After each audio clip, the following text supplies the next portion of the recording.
gonna teach you how to make your own recycled bottle cap, recycled bottle cork. So first, you need four bottle caps and one bottle and two sticks. So to make this bottle cork, the first thing you should do is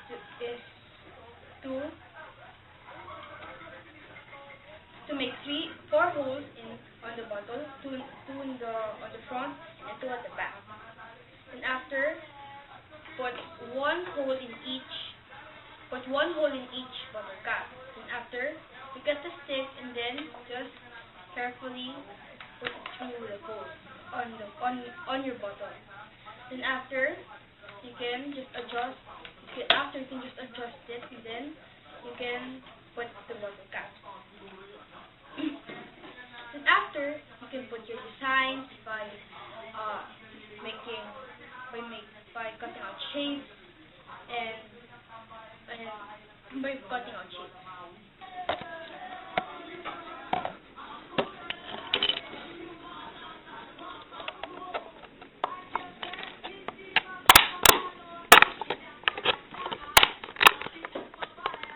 When are we leaving?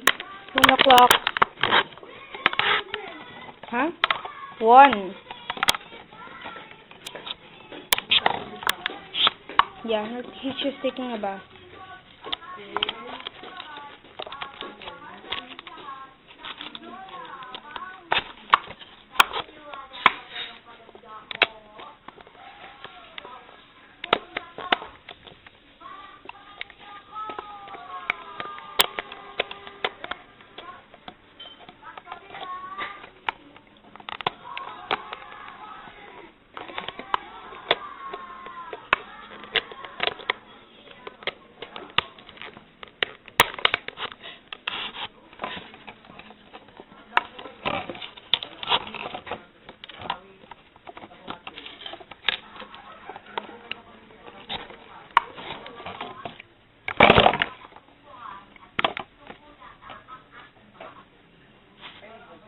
So now you know how to make your own bottle cork.